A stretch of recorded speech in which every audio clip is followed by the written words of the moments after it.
Be ready. 5 seconds. Start. Sir, 80% of this country's population lives in villages, and a majority of them are landless laborers and marginal farmers. Out of this 80%, that is 70 crores of rural population, more than 30 crores are landless laborers. They have below the poverty line. Really speaking, there is no legal provision for their well being and welfare. The urban labor is less than 10 crores, and the government has taken many steps and measures for their well being and upliftment.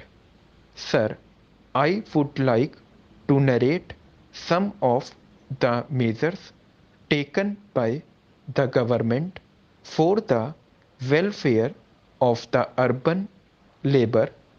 There is an act governing industrial relations and disputes. There are workers' committee, joint management councils, National Commission on Labour, etc. The government has also taken many steps for social security, like the Employees State Insurance Scheme, Employees Provident Fund, Family Pension, Maternity Benefits, etc. For this industrial and urban labor, there is also the Central Board of Workers' Education, the objective of which is to create a well informed and responsible labor force capable of organizing and running trade unions on a sound basis. All these measures are taken for the benefit of the industrial labor, mine labor, and dock workers. But what about the landless labor and the agricultural labor, which consist of a formidable portion of the labor force of the country?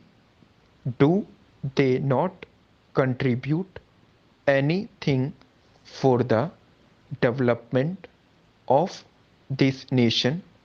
Why are they neglected? It is only because they are not vocal, because there is nobody to speak on their behalf, and because there are no trade unions for them. The trade unions of the urban labor exploit the industry. They get the benefits, but they do not fulfill their obligations. With less and less work, they get more and more benefits in cash and in kind, whereas there is no provision for the landless labor and the agricultural labor. Millions of them die without food.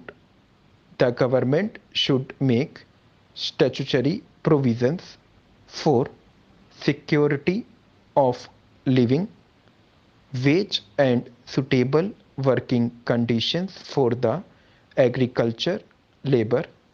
Sir, majority of the landless labor and the agricultural labor is heavily burdened by debt. The money lenders suck their blood and exploit them. The crushing burden of debt on them should be removed.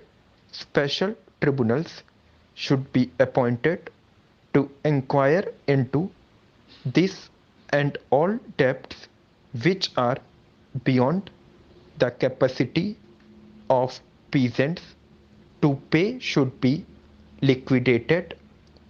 Meanwhile, a moratorium should be declared and steps should be taken to provide cheap credit facilities.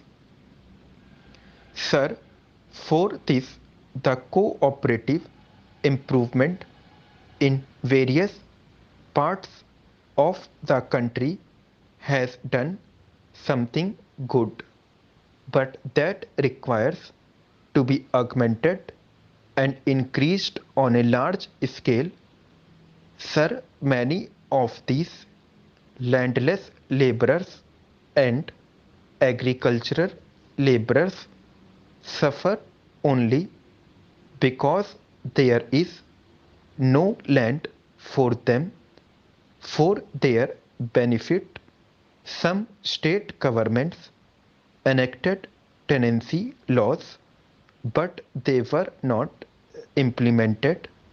The greatest hardship which they suffer from is that they are landless.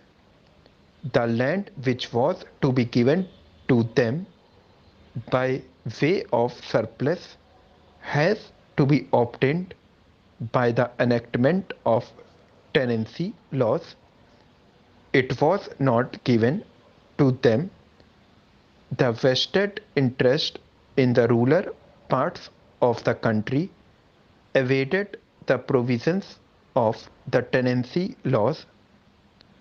Therefore, sir, fixity of tenure with heritable rights along with a right to build houses and to plant trees should be provided for all tenants throughout the country. Unless this is done, I don't think the condition of rural labor can be improved. Not only this, sir, there is a section of rural population, so to say, the landlords or the rich peasantry. There should be an income tax on their income. Sir, unless their income is taxed and sealed as it is done in the urban parts, they shall continue to exploit these rural people. So there should be income tax levied on them, and this tax yield should be used for the well-being and welfare of these landless laborers. Now, sir, as I previously stated, the cooperative movement is, so to say, a movement which can help these rural laborers. For this purpose, the rate of cooperative farming and collective farming can be stepped up in this country. So far as I know, the system of cooperative farming is prevalent only in some parts, rather a negligible portion in the Gujarat state.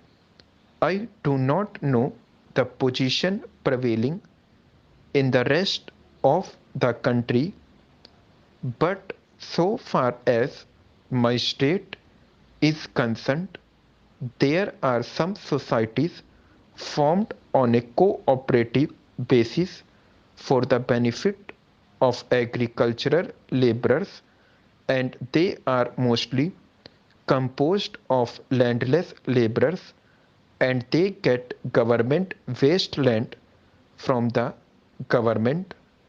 Now, this land which is provided from the government is not fertile. If they develop this land, the vested interest of the society snatch away this land. The result is that there were some attacks on Harijans and backward classes in different parts of the country. A majority of attacks on Harijans and backward classes are only because of land disputes.